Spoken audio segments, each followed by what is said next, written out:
Bueno, muchachos, ¿cómo les va? Hola Guido, ¿Cómo le va, estás? profesor? Bien, bien, bien. Estas recomendaciones vendrán para la semana que viene porque los días que Cuando siguen baje, claro. más la lluvia esta nos va a mantener relativamente tranquilos en relación al calor. Pero bueno, como habíamos conversado la semana pasada, se viene la época tórrida y nuestra zona es una zona muy difícil en relación al calor porque al calor hay que sumarle la humedad.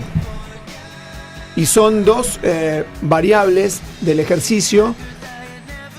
Voy a usar una palabra que puede parecer grave, pero son dos variables dramáticas. Si uno no las maneja adecuadamente, puede padecer grandemente el ejercicio. Hoy vamos a hablar de las recomendaciones para disminuir el riesgo por los problemas del calor. ¿Qué significa el calor y la humedad? Implican un aumento en la temperatura del núcleo del cuerpo, en toda la zona central del cuerpo donde se genera la energía para vivir básicamente y obviamente para hacer ejercicio. El aumento de esta temperatura genera un estrés cardiovascular y la respuesta del organismo a ese estrés y ese aumento de la temperatura del núcleo central del cuerpo es la sudoración.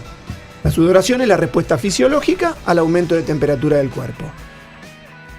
Pero la sudoración implica pérdida de fluidos y en el final del camino deshidratación.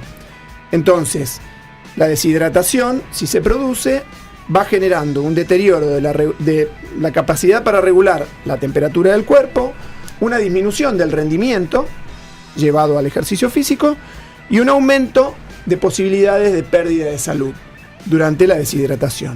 Entonces, ¿cuál es el reto de aquel que sale a ejercitarse con calor y humedad? Poder disipar ese calor que se produce por el aumento de la temperatura del cuerpo y evitar la deshidratación. Ese es el gol, ese es el reto. Entonces, ¿cuáles son las recomendaciones para poder alcanzar este objetivo? En primera instancia, el ejercicio regular.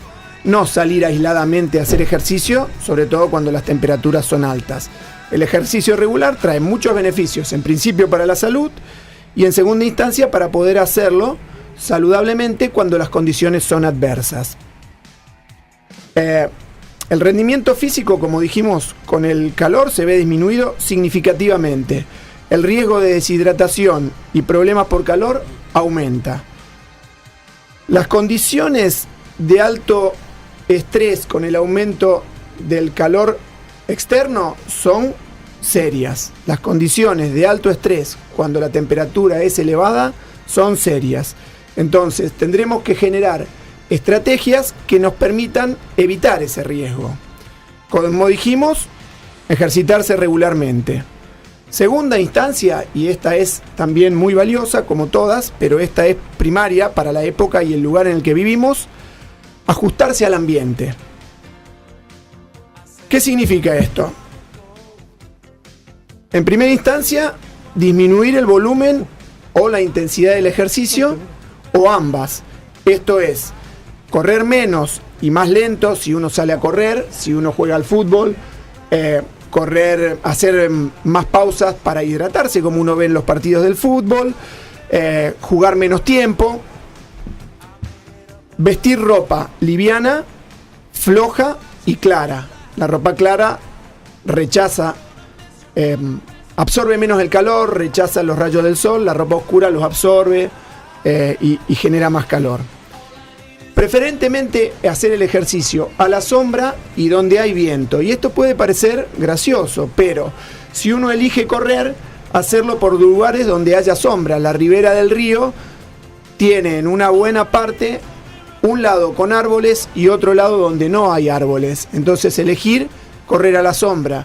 La ribera lo que nos puede dar es el viento, que es más fácil de recibir cuando uno va corriendo, y eso genera una merma de la temperatura aparente, por decirlo de algún modo.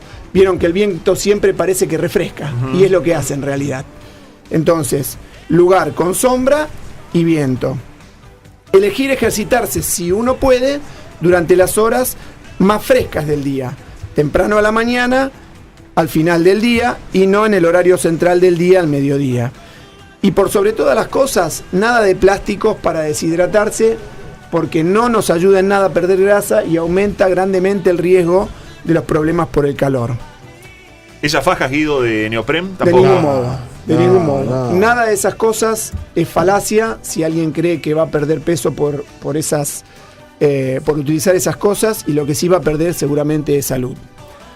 Bien. La Muy adaptación claro. es lo adecuado, Pablo, es lo adecuado. Una exposición gradual al calor, si uno ve que de golpe, como la semana pasada vino el calor, adaptarse con exposiciones graduales, con un aumento progresivo de la intensidad y del volumen, y eso va a aumentar el rendimiento. Y una de estas adaptaciones es la fisiológica que hablamos al principio, que es la sudoración, la cual aumenta la necesidad de rehidratación, porque si uno transpira pierde líquidos. Entonces, en esa pérdida de líquidos, nos obliga a rehidratarnos.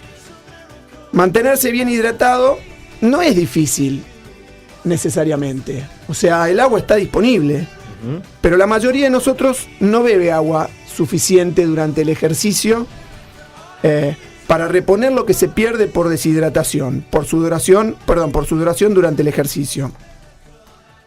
La gente bebe más cuando se les ofrecen bebidas deportivas, esto es una realidad.